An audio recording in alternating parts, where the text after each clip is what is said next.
Bom, vamos começar o sexto vídeo. Tinha originalmente programado 7 vídeos, mas como avisei no vídeo passado, já vi que não vai dar. Vou ter que fazer pelo menos mais 1 ou 2 vídeos. Então, vou começar agora o sexto vídeo. Deixa eu compartilhar.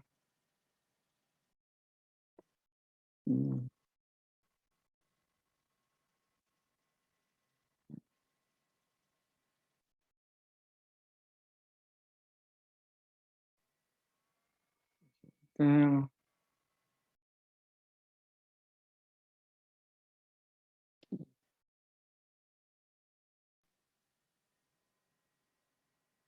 que está escrito aqui?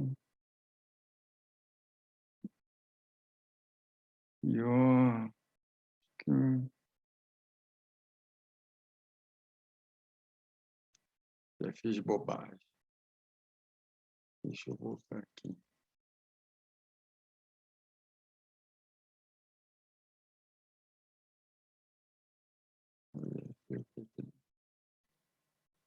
Bom, acho que agora deu. Tem que vir aqui, tirar.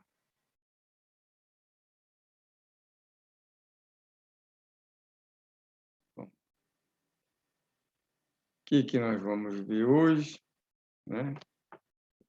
A tese burguesa de que o destino era imposto pela natureza da produção, que o Marx foi lá destruir. O que ele fez? Ele entrou na bruma valor, dinheiro, preço e mostrou que nela só há banalidades, né? Sempre na linha que a gente vem desenvolvendo, no Marx é lá Foucault, o Marx que entra na bruma para mostrar que nela não tem monstro, né? Bom, se você não assistiu os 5 primeiros vídeos, por favor, não assista esse vídeo. Esse é um mantra, né?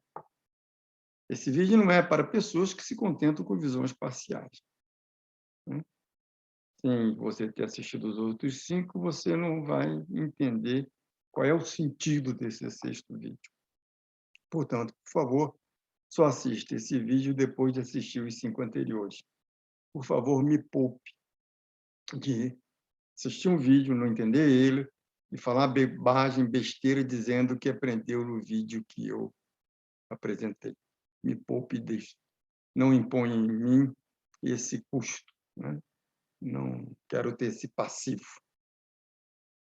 Então, no vídeo 6 e no vídeo 7, que é o que eu vou tratar, né? Essa parte do Capital, do Marx, né? Como é que isso está no contexto? Está no contexto que a gente viu lá no vídeo 1, de que nós vamos, né, criticar a ideia de que valor, preço, dinheiro, essas coisas são atributos inerentes à produção, né? No vídeo 6, nós vamos dizer que valor, dinheiro e preço são criações sociais, né? E, portanto, podem ser abolidos. A importância desse vídeo é que o Marx batendo na mesa e falando, olha, comunismo pode abolir, pode existir uma sociedade sem mercado, sem propriedade privada. Quer dizer, a importância desse vídeo é ele provando que o comunismo não é o ideal, não é um paradigma, não é uma utopia. O comunismo é algo prático, né? Com viabilidade prática, né? E o sétimo vídeo, nós vamos ver o segredo capital. É o Marx desembelezando, desnudando, falando, ó, não tem nada de mágico, qual é o segredo do capital, né? Bom, o que é preciso ter em mente antes de assistir esse vídeo? Nós, no vídeo 2, fizemos um salamé minguê, né? Um mix da Carta ao Pai, de novembro de 1937, da tese de doutorado, da crítica à filosofia do direito em Hegel, da Sagrada Família, da Carta ao Feuerbach de 44, do Ad Feuerbach, do Miséria da Filosofia. Aí, com base nesse salamé minguê, a gente leu a ideologia alemã, focou na ideologia alemã. Isso propicia uma leitura da ideologia alemã absolutamente distinta se você só lê a ideologia alemã. a ideologia alemã ganha uma dimensão inusitada quando você lê, já tendo lido aquelas coisas que eu me referi no vídeo 2. Aí, com base nisso, fomos ler os excertos e os manuscritos. E também, novamente, você ganha uma dimensão inusitada, né? E você perceberá coisas e sutilezas que, sem ter lido a parte anterior, você não conseguiria perceber. E caímos, então, no vídeo 5. Né? E, de novo, sempre chamando a atenção, olha, o vídeo seguinte ele ganha dimensão maior quando você já leu o vídeo anterior. E aí você pode falar assim, pô, mas a questão judaica foi a primeira coisa, está lá atrás, como é que ele é a culminação? Eu volto a dizer, a impressão que eu tenho é que o Marx escreveu um texto, questão judaica, e passou o resto da vida explicando aquilo que ele falou na questão judaica. Portanto, se você lê o que ele escreveu depois, você vai entender melhor a questão judaica. Você fala, pô, brilhante, realmente a questão judaica é um texto, não é um textinho menor, inicial, é um texto seminal, né? É seminal o texto do Questão Judaica. Mas, para você perceber isso, você tem que ter lido tudo aquilo. Aí você volta no Questão Judaica e você fala, pô, brilhante. O cara realmente era brilhante. Né? Então, vamos dar uma repassada rapidinho. Né? No vídeo 2, né? O que a gente tem que estar presente aqui? Uma coisa que nos manuscritos Marx perguntou: quem gerou o primeiro ser humano e a natureza em geral? E o Marx respondeu: na medida em que a essencialidade do ser humano e da natureza se tornou prática, sensivelmente intuível, a pergunta por um ser estranho, a pergunta por um ser acima do homem e da natureza, uma pergunta que contém a confissão da inessencialidade da natureza do homem, tornou-se praticamente impossível.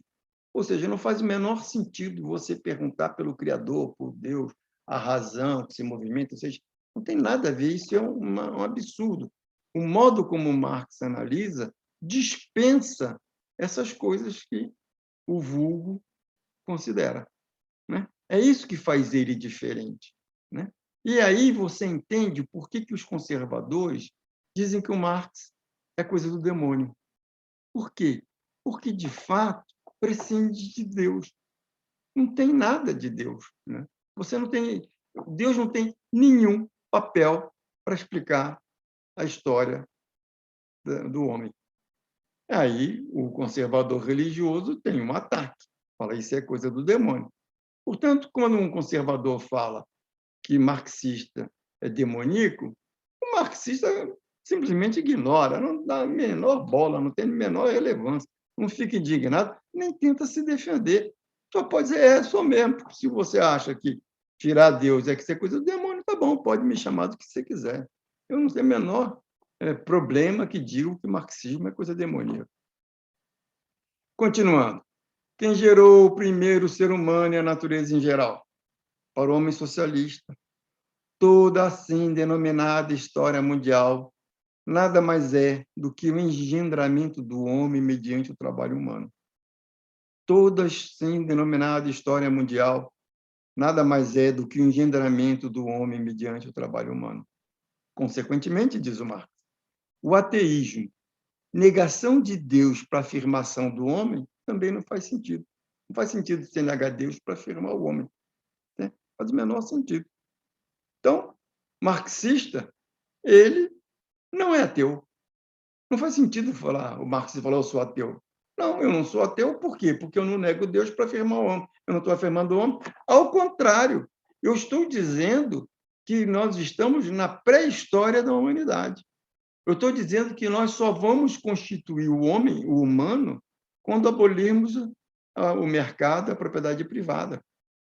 O homem está em processo de constituição, ele ainda não existe. Né? Eu não tenho que afirmar aquilo que não existe, aquilo que está em processo. Está claro? E nem sei se vai existir. Tem esse ponto importante. Eu nem sei se você vai constituir o humano, se o humano será de fato constituído. Por quê? Porque Marx não tem um finalismo, Marx não tem um destino. O homem não tem um destino. O acaso é fundamental no modo como o Marx analisa. Tá certo? Então, aquela história que a gente aprende, que Marx é coisa do demônio, porque é ateu, bobagem, né?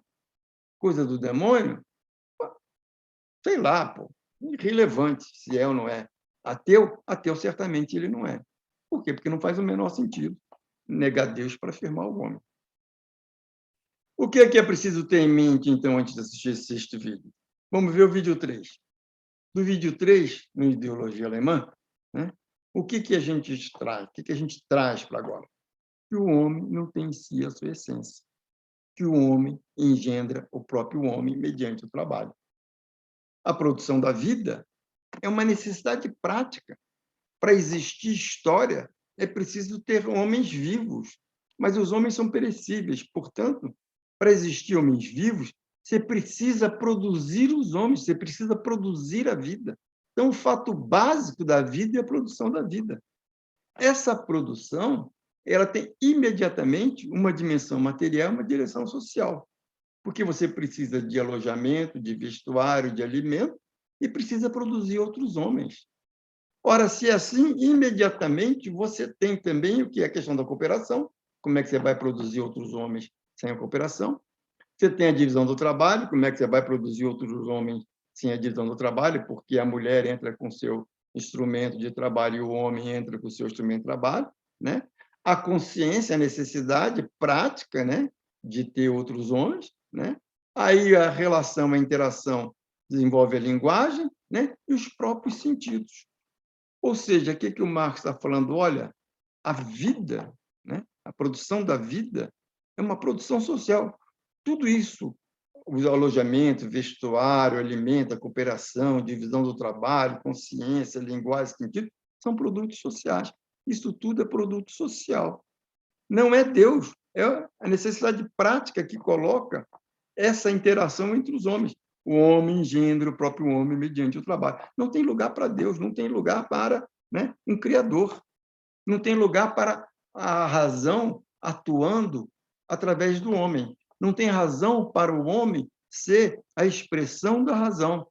Não tem razão para o homem ser a aparência da razão, né? Simplesmente uma necessidade prática de produzir a vida gera tudo isso. Ou seja, o que o Marx está falando? O homem é socialmente determinado. O homem é o que e o como produz. E o que é preciso ter em mente antes de assistir esse sexto vídeo? Dos vídeos 4 e 5. Vamos ver. O que diz o discurso burguês? Que o homem é egoísta e aquisitor, mas dotado de razão. Outra linha diz, não, isso aí é bobagem, né? O homem é o sentimento moral e o principal sentimento moral é o amor e a troca é fruto do princípio da simpatia, você troca para agradar. Enquanto que na outra linha do Hobbes, a troca, né, o mercado é um arcabouço racional para você evitar a guerra entre os homens pelo fato de que, naturalmente, ele é egoísta e aquisitor. Então, o mercado é o ápice da razão para impedir a destruição do ser humano. Bom, aí a essência disso é a troca. O que propicia a troca, segundo esse discurso? A liberdade, propriedade, igualdade, segurança, fraternidade, emancipação política, democracia, os direitos naturais e os direitos humanos, essas maravilhas, essas belezas ditas do mundo da troca, do mundo do mercado. O que o Marx mostrou? Não, isso é farsa, isso é fraude. Na realidade, tudo isso aí é uma capa para o egoísmo, né? O egoísmo é que é o fundamento da sociedade baseada na troca. A troca, disse o Marx, na realidade, ela cria o trabalho externo, estranhado, alienado, e transfere as qualidades humanas para a existência sensível da propriedade privada alienada. Ora, com isso, o que acontece? O homem passa a ser um ser abstrato, é uma abstração, não é uma realidade. O homem empírico, o homem de verdade, o homem que existe na prática, é egoísta, asocial, ferramenta maquinal, monstro físico e espiritual. A comunidade dos homens é baseada na pilhagem. A troca, na realidade, é a mortificação da vida. Por quê? Porque você que trabalha, quem produz para troca, tem um trabalho em que não se reconhece. É o trabalho externo, estranhado, alienado. Portanto, a troca é a mortificação da vida, não é a beleza da vida. Tudo isso aqui, essa capa de liberdade, propriedade, igualdade, fraternidade, essas bobagens todas, essas coisas vazias, né? Que a gente já chamou atenção que a tarefa do Marx que é? É mostrar o vazio dos conceitos burgueses, né? Que ali não tem nada, que ali não tem monstros, que não tem nada de relevante, só tem vulgaridades. Né? Bom, então o que nós mostramos nos 5 vídeos anteriores? O Marx, que na imagem de Foucault, ao contrário do Perseu, entra na bruma para mostrar que nela não há monstro. Um Marx que se apodera da interpretação concorrente e a destrói a golpes de martelo. Um Marx que desvela, desmistifica a vida sob a troca e a propriedade privada garantidas pelo Estado. Um Marx que destrói a interpretação naturalizadora e embelezadora das instituições burguesas. Qual a interpretação burguesa? Eternizadora das instituições burguesas. O que ele faz para eternizar? Naturaliza e embeleza. O que ele diz? Que mercado e propriedade privada garantidas pelo Estado, né, são o ápice da razão, conquista civilizatória.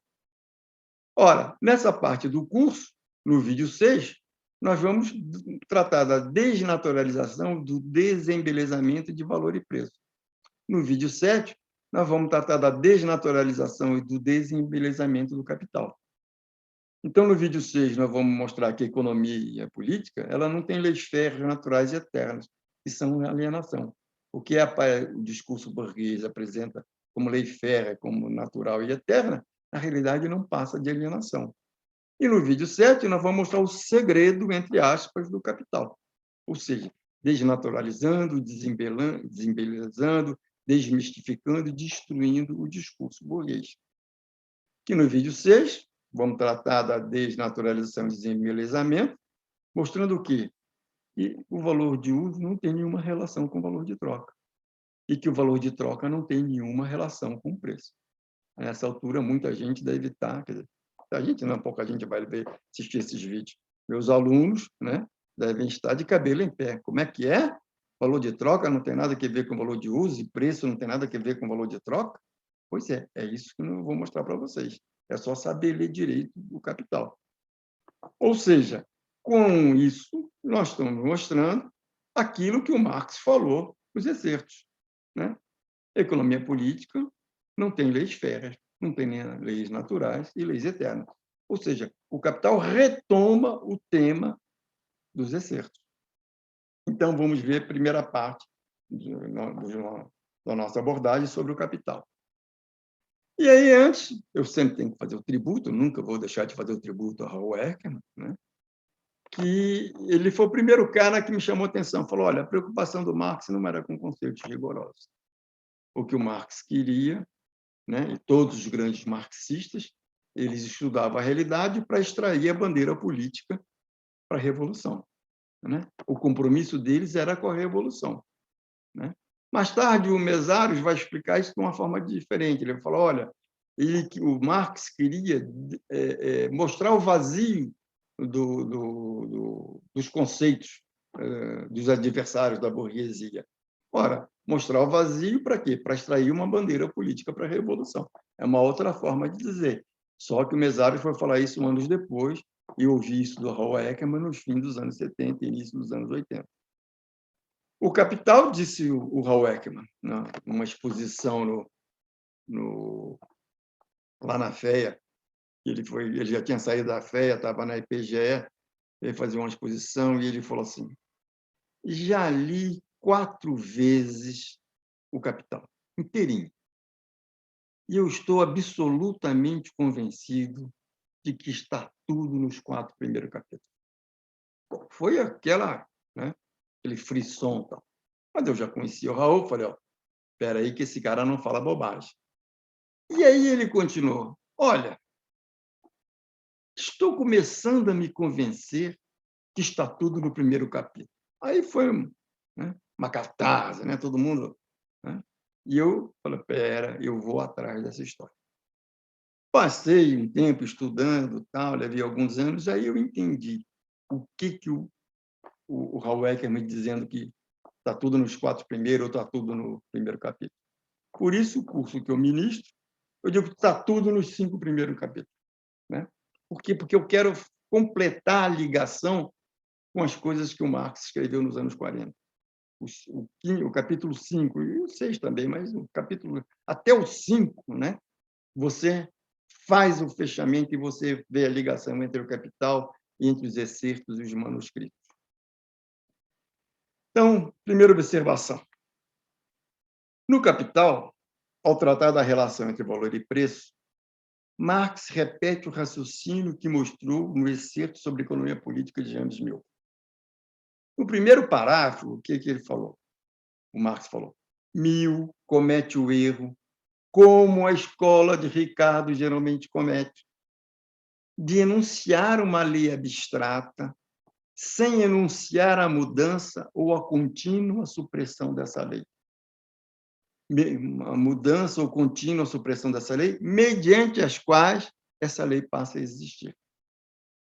Se uma lei enunciada é uma constante, como, por exemplo, a de que o custo de produção, em última instância, que determina o preço, o valor, ou, na realidade, quando a demanda e a oferta estão em equilíbrio, o que ocorre esporadicamente, fortuitamente, é também uma lei constante, diz o Marx, que elas, a oferta e a demanda, não estarem em equilíbrio.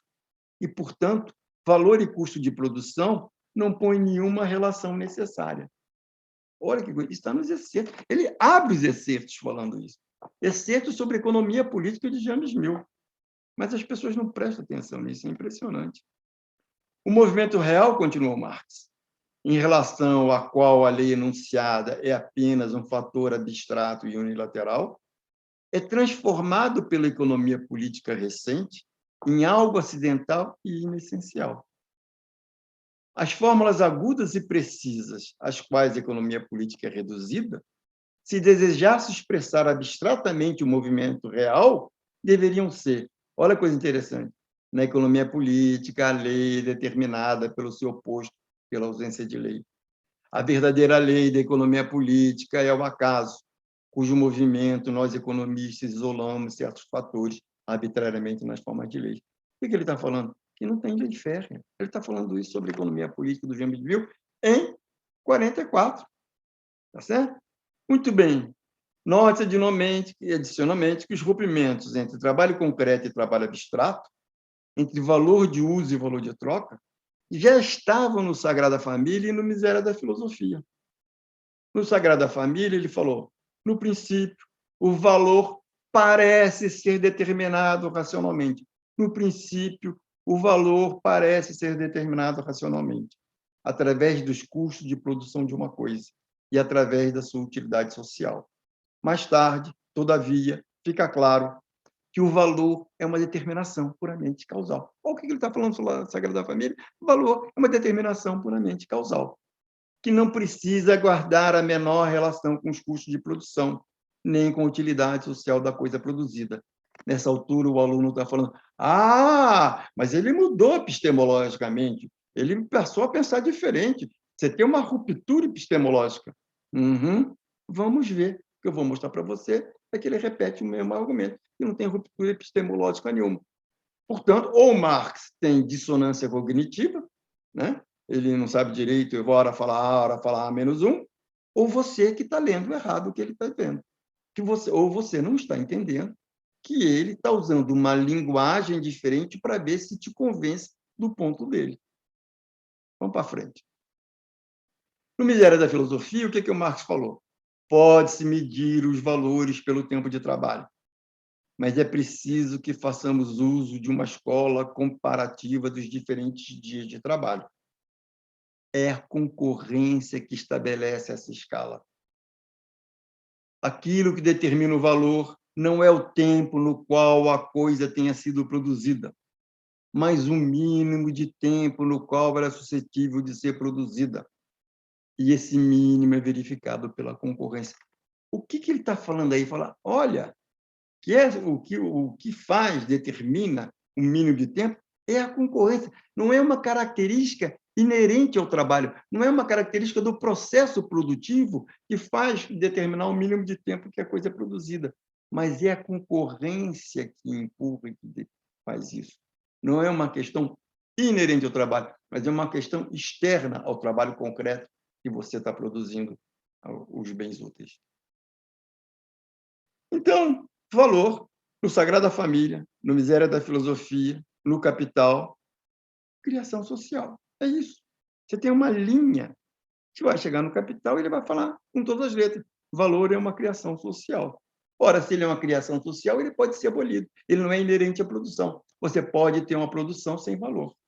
É esse o ponto que nós vamos chamar a atenção. Então, vamos começar lá, né? Focando no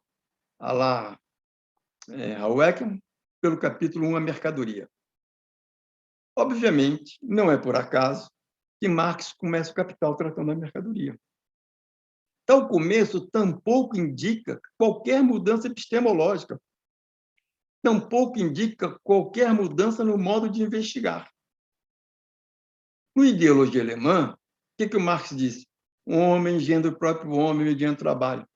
No Manuscritos, o Marx falou é o trabalho que produz mercadorias, é um trabalho externo ao homem.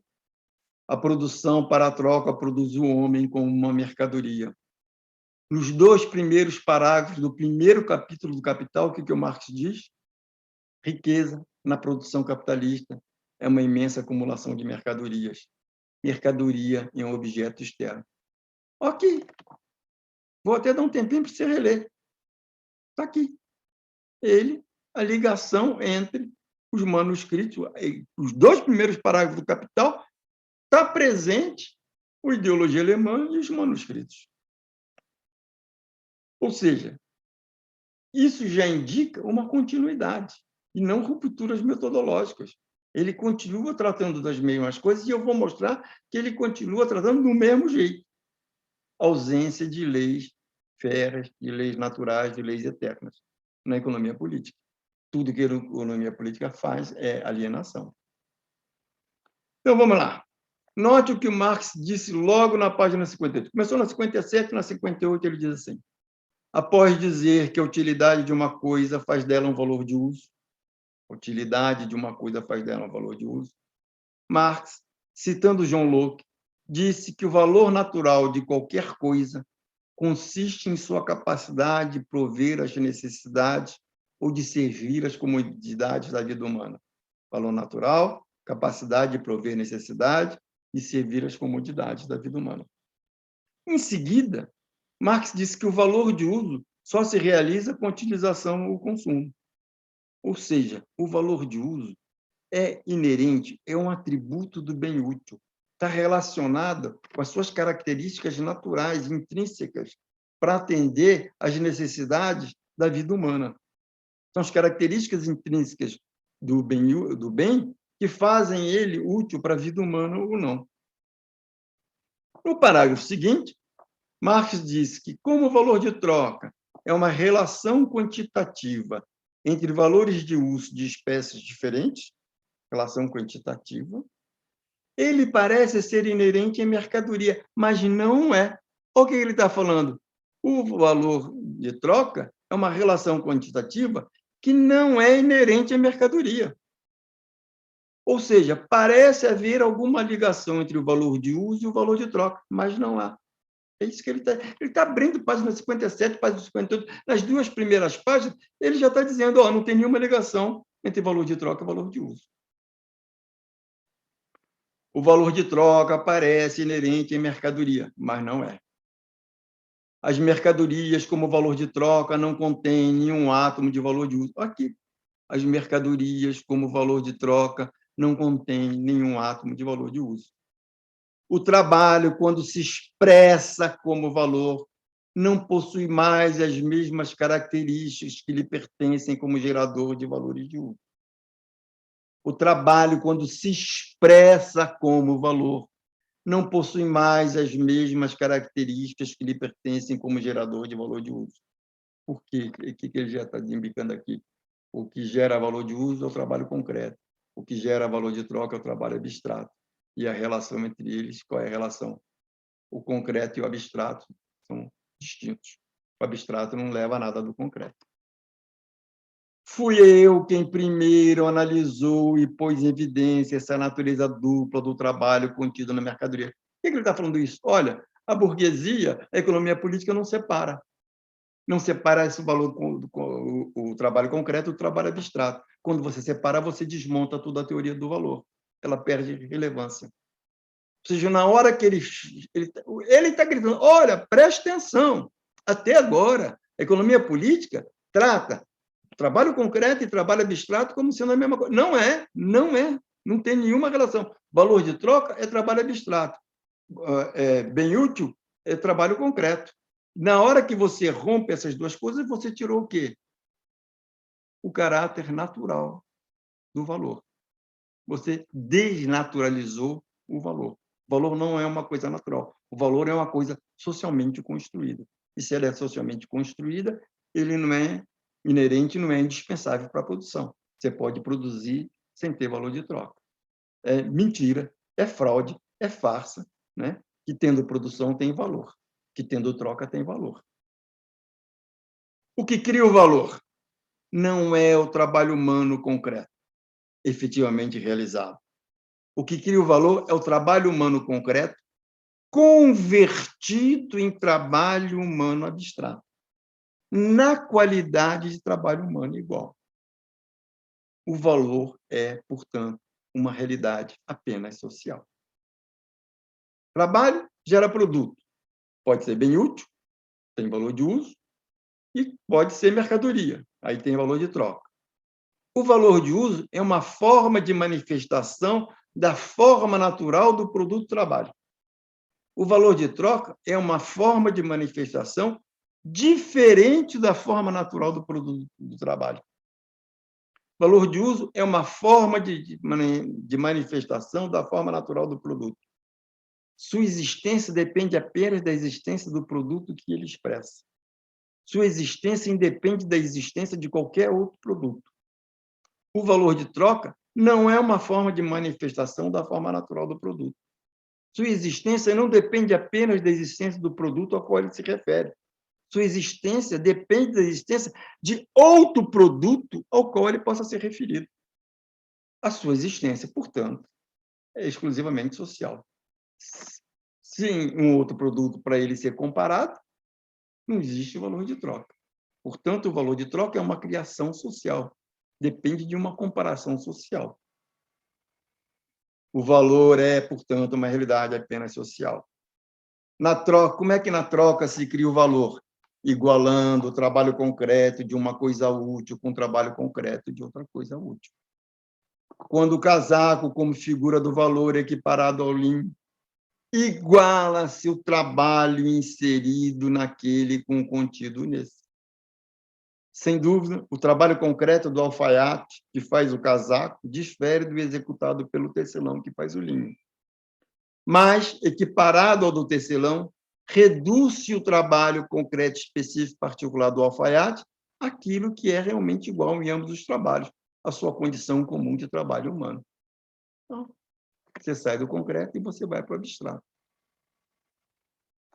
A rigor, não é verdadeiro que mercadoria é valor de uso e valor de troca.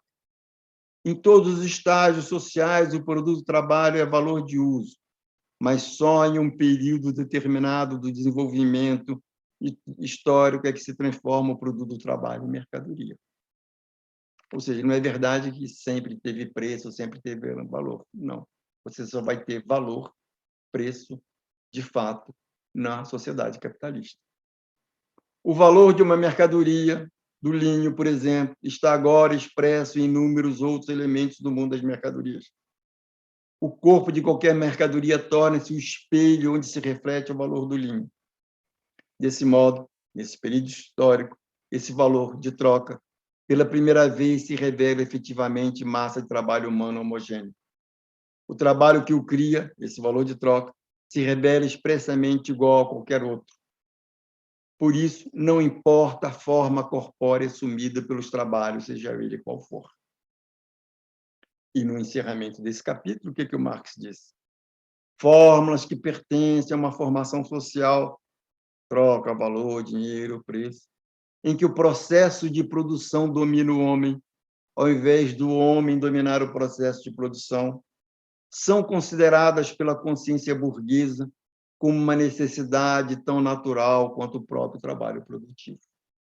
Ele fala, a consciência burguesa que diz que é uma necessidade tão natural quanto o trabalho produtivo, e não o é. Aí ele diz assim, os economistas são como os teólogos. O que ele está fazendo? Está desnaturalizando as instituições burguesas. Ele dizendo o quê? Instituições burguesas têm um aspecto divino, religioso. Marx encerra esse primeiro capítulo do Capital repetindo a comparação que ele fez no Miséria da Filosofia, equiparando os economistas aos teólogos. Olha o que ele falou no Miséria da Filosofia. Os economistas têm uma maneira singular de proceder. Para eles, só existem duas espécies de instituições, as da arte e as da natureza. As instituições feudais são artificiais, as instituições burguesas são naturais. E nisso ele se parece com os teólogos. Por quê? Ele se parece com os teólogos. Os economistas dizem as instituições burguesas são naturais, corresponde à natureza humana, que o Marx já mostrou que não existe natureza humana. Mas tudo bem, vamos lá. As instituições feudais são artificiais, dizem os economistas. O que dizem os teólogos? A religião deles é uma emanação de Deus. As outras religiões são a criação do homem. É o mesmo tipo de comportamento. Economia e teologia é a mesma coisa. Economia política e teologia, o que o Marx está falando? É a mesma coisa, economia política e teologia.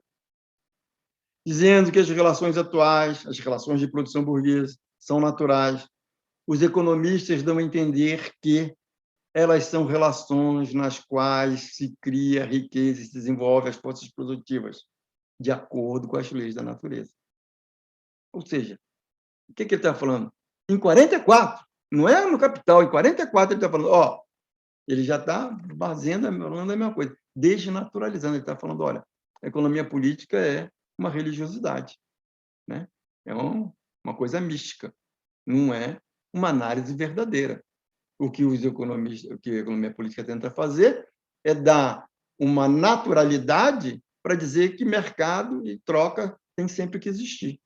E ele está falando não é verdade. Se não tem nada de natural, você pode abolir, você pode ter coisa diferente. Dando a entender que as relações de produção burguesa cria riqueza e desenvolve as forças produtivas de acordo com as leis da natureza, os economistas dão a entender que elas mesmas são leis naturais, independentes da influência do tempo. São leis que devem reger sempre a sociedade. Assim, se já existiu história, não existe mais.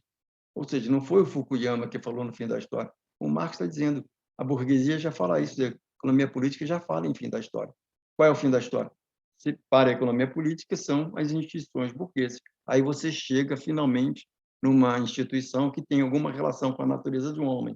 Mas o que o Marx mostrou? Não, o homem não tem natureza, essas relações não têm nada a ver com aquilo, com a natureza, se ela não existe, ela não pode ter relação. E mais, é uma fraude, é uma mentira, né? Que elas são inerentes ao processo de produção. Não tem nada a ver com a forma como produzir. Bom, como é que ele encerra o primeiro capítulo? Repetindo a comparação feita no Miséria da Economia, da Filosofia, equiparando os economistas aos teólogos. Teólogos, sua religião é uma revelação de Deus, a dos outros é uma invenção dos homens. Economistas, as instituições burguesas, troca, propriedade privada, garantidas pelo Estado, são naturais e as outras são artificiais. Está lá na nota 33, da página 106, no fim do capítulo 1. Mas ele vai mais à frente, ele não para de ridicularizar a economia política. Ele fala, esse pessoal economista político está iludido, fetichizado. A política é monótona e estulta, ou seja, parva, tola, estúpida, inépita, nesse, né? Sobre o papel da natureza na criação do valor de troca, além de outros fatos, demonstra que uma parte dos economistas está iludida pelo fetichismo dominante no mundo das mercadorias ou pela aparência material que encobre as características sociais do trabalho. Os caras estão olhando só para a superfície, não estão entrando na bruma para ver o que ele esconde. e mais para frente ele vai falar, não entra na bruma, você não vê a relação do trabalho com o trabalhador.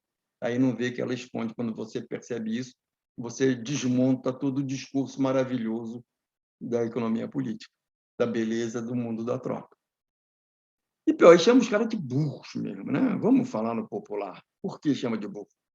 Diz o Marx, sendo o valor de troca uma determinada maneira social de exprimir o trabalho empregado numa coisa, ele não pode conter mais elementos materiais da natureza do que uma cotação de câmbio. Mas os economistas acham que o valor de uso das coisas não depende de suas propriedades materiais e que o valor de troca é um atributo material das coisas. Aí o que ele diz? Achar que o valor de uso das coisas não depende de suas propriedades materiais, mas achar que o valor de troca é um atributo material das coisas, é como dizer que um ser dotado de um belo físico é uma dádiva das circunstâncias, mas ler e escrever é um dom da natureza. Ou seja, Marx encerrou o capítulo 1 chamando a atenção que troca, valor, dinheiro, preço, são formas inerentes apenas a uma formação social histórica, ao capitalismo. Qual foi o percurso do capítulo 1? Mercadoria, valor, dinheiro, preço, fetiche. Ora, o que é isso aqui? O Hauer falou, esse aí está a essência. De fato, né? Essa relação entre a mercadoria e o fetiche, essa ponte que ele vem fazendo, como é que é, né? E porque o fetiche volta, o que é o dinheiro, né? A expressão máxima do fetiche que está já na mercadoria, o Hauer também tinha razão, de fato. Depois que você leu tudo, você fala, pô, aqui o primeiro capítulo já tem a pista de tudo. Quando você relê o primeiro capítulo, você vai associando com coisas posteriores e você vai vendo a capacidade extraordinária, a capacidade de síntese do Marx. Mas vamos continuar o passeio pela primeira parte da mercadoria e dinheiro. Vamos ver o capítulo 2. O que é o Marx faz? Processo de troca. O que é o processo de troca? Ele sai da mercadoria para o dinheiro para o fetiche. Ele não fala de valor, preço. Ele está falando de quê? De como é que da mercadoria você chega no fetiche. E nesse processo, o que ele mostra? Que o sujeito do processo são as coisas. O que é isso? É a inversão sujeito-predicado feuerbachiana. Quem é Feuerbach? Foi o cara que falou, ensinou para o Marx, né, que Hegel tem uma inversão entre o sujeito e o predicado. Que em Hegel, o sujeito se torna predicado do seu predicado. Isso é puro Feuerbach. Quem é Feuerbach? É o cara que pôs em xeque o mundo hegeliano. É o cara que desmonta Hegel, né? E o Marx vai atrás. E o Marx manda uma carta para ele falando: você que trouxe para nós, né, o princípio filosófico do comunismo. É só ler a correspondência do Marx com Feuerbach. Então, está mudando alguma coisa? Parece o capítulo 2 que reafirma Feuerbach. Não tem nenhuma mudança epistemológica, nenhuma adesão a Hegel. É puro Feuerbach nisso. Marx insiste o tempo todo no capítulo. É a ação social que transforma a mercadoria em dinheiro. Não é o conceito, não é o movimento, não é nada. Não é a razão. Né? É a ação social, é uma necessidade prática. O dinheiro surge por uma necessidade prática e não por evolução do conceito. Marx inverte o raciocínio. E isso nos remete para os vídeos 2 e 3. No capítulo 2, está retomando aquilo que a gente já viu nos vídeos 2 e 3. Então, vamos lá para a inversão sujeito-predicado feuerbachiana. Essa relação de direito, que tem um contrato por forma legalmente desenvolvida ou não, é uma relação de vontade em que se reflete a relação econômica. O conteúdo da relação jurídica ou de vontade é dado pela própria relação econômica. As pessoas aqui só existem reciprocamente na função de representantes de mercadorias e, portanto, de donos de mercadorias. Os papéis desempenhados pelas pessoas em geral constituem apenas personificações das relações econômicas que elas representam ou se confrontarem. O proprietário, com 5 ou mais sentidos, supre a percepção que a mercadoria não tem do conteúdo material da outra mercadoria. Fetiche, na veia. Transformação da mercadoria em dinheiro. Como é que acontece? Só através da troca se pode provar que o trabalho é útil para os outros, que o produto do trabalho satisfaz necessidades alheias. Apenas a ação social pode fazer determinada mercadoria se tornar o equivalente geral. É a ação social de todas as mercadorias que elege uma determinada mercadoria para nela serem representados os respectivos valores. A forma corpórea dessa mercadoria se torna, então, a forma de equivalente com validade social. Ser equivalente geral torna-se função especificamente social da mercadoria-lei, e ela assim vira dinheiro. Fetiche, combinação do processo de troca. O último período do último parágrafo do capítulo 2, que o Marx fala? O enigma do fetiche e dinheiro é assim, nada mais do que o enigma do fetiche da mercadoria, em forma patente e deslumbrante. É mais visível. Vamos continuar passeando pela primeira parte, mercadoria e dinheiro. Vamos para o capítulo 3. Dinheiro ou circulação de mercadorias.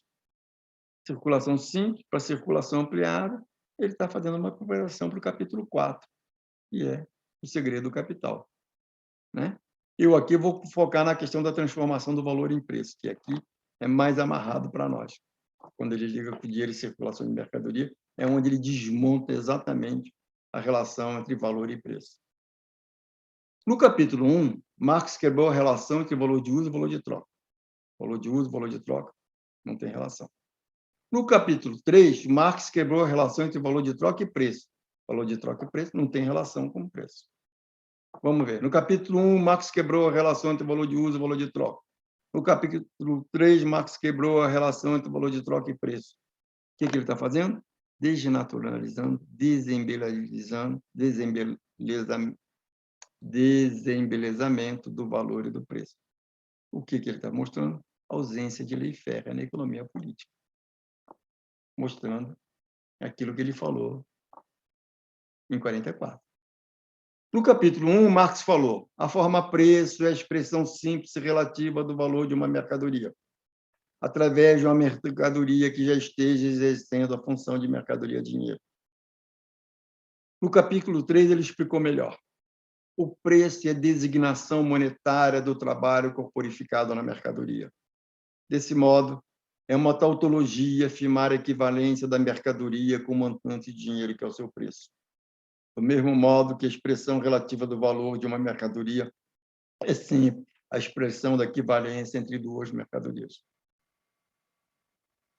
Imediatamente em seguida, ele falou: mas se o preço, ao revelar a magnitude do valor da mercadoria, revela a relação de troca da mercadoria com o dinheiro, não decorre daí necessariamente a recíproca de que o preço, ao revelar a relação da troca da mercadoria com o dinheiro, revele a magnitude do valor da mercadoria. Não decorre daí necessariamente que o preço, ao revelar a relação de troca da mercadoria com o dinheiro, revele a magnitude do valor da mercadoria. Não é demais enfatizar: o preço revela a relação de troca da mercadoria com o dinheiro, mas não necessariamente revela a magnitude do valor da mercadoria. Valor e preço têm diferenças quantitativas e qualitativas. A magnitude do valor da mercadoria expressa uma relação necessária entre ela e o tempo de trabalho socialmente necessário para produzi-la. Uma relação imanente ao processo de produção de mercadorias. A transformação da magnitude do valor em preço ocorre quando a mercadoria é trocada pela mercadoria dinheiro. Uma mercadoria com existência extrínseca à mercadoria com que a mercadoria dinheiro está sendo trocada. Existência intrínseca. O lance, sempre ele chamando que é externo ao homem. Como o valor se expressa, é transformado em preço numa mercadoria com existência extrínseca, essa transformação pode se dar tanto na magnitude correta do valor da mercadoria, quanto na magnitude deformada para mais ou para menos, de acordo com as circunstâncias. A possibilidade de divergência quantitativa entre preço e magnitude do valor, ou de afastamento do preço da magnitude do valor, é, assim, inerente à própria forma preço. Divergência quantitativa, afastamento, é inerente à forma preço.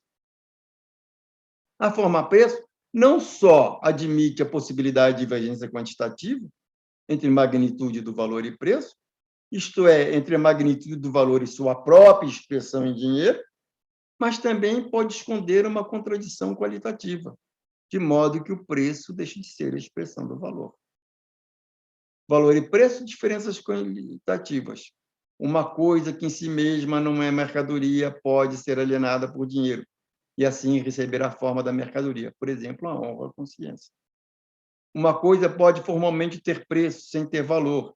Por exemplo, a terra não cultivada que não tem nenhum valor por nela não ter sido realizado nenhum trabalho humano. O que ele está repetindo aqui?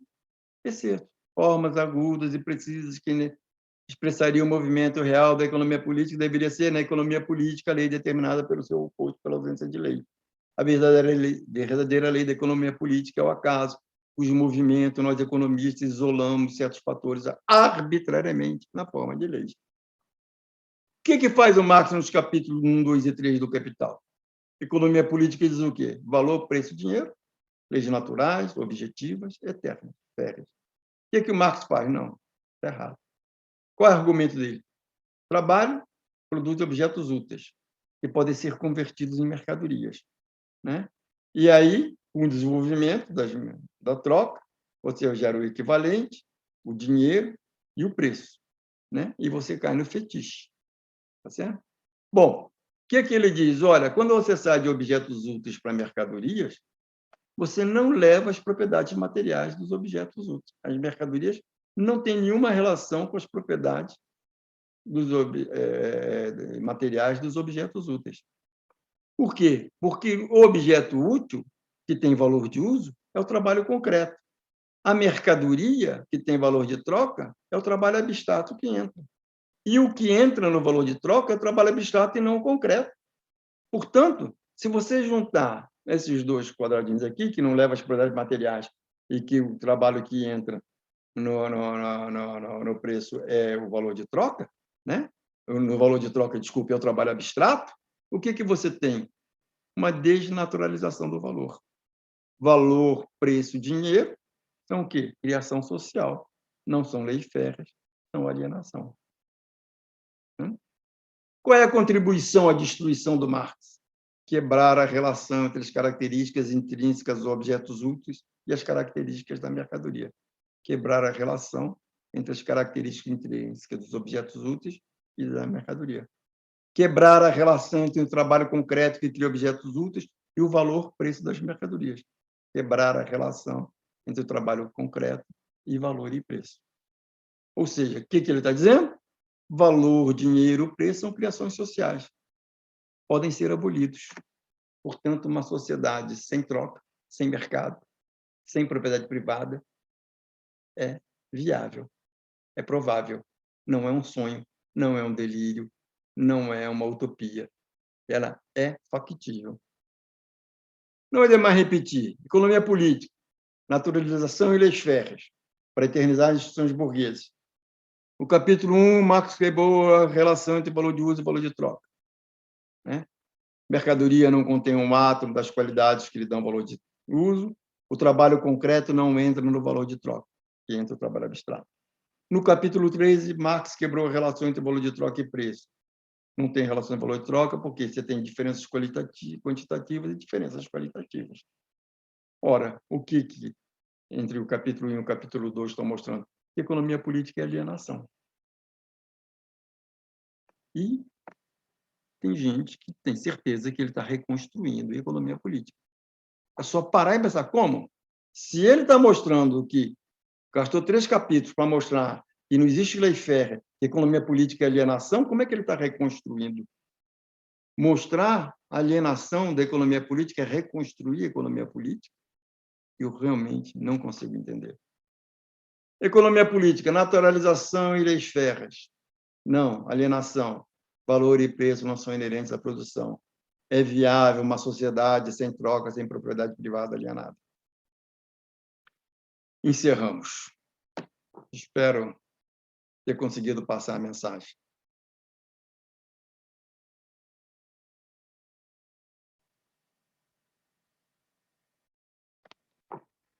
Putz, foi rápido, né? Talvez meio cansativo. Mas eu não quis sair dar exemplo, eu quis focar só no argumento. Olha o argumento dele. Economia política é alienação. Ele não pode estar reconstruindo a economia política. Quando ele diz que valor e preço não têm relação, valor de troca, valor de uso não tem relação, ele não pode estar reconstruindo. Ele está destruindo, ele está falando, olha, não faz o menor sentido. Economia política é alienação. Né? É como um discurso religioso, é pura religiosidade. Ele está associando os economistas com os teólogos. Ele está falando, olha, isso aí é religiosidade. Portanto, eu não consigo entender, depois de ter lido tudo aquilo que a gente leu, olhar para o Capital e encontrar tudo aquilo no Capital, eu não consigo entender que isso seja reconstrução, que isso seja fruto de uma mudança epistemológica. Para mim é a mesma coisa. Mas fica o julgamento de cada um. Até o próximo vídeo, que é onde a gente vai mostrar o segredo do Capital. E desvelando, desmistificando, né? Mostrando a baboseira, que não tem nenhum mistério, não tem nada de sobrenatural no Capital, que o que tem é o sufoco, é a opressão de uma esfera social sobre a outra. O segredo do Capital, qual que é? É a opressão de uma esfera social sobre a outra.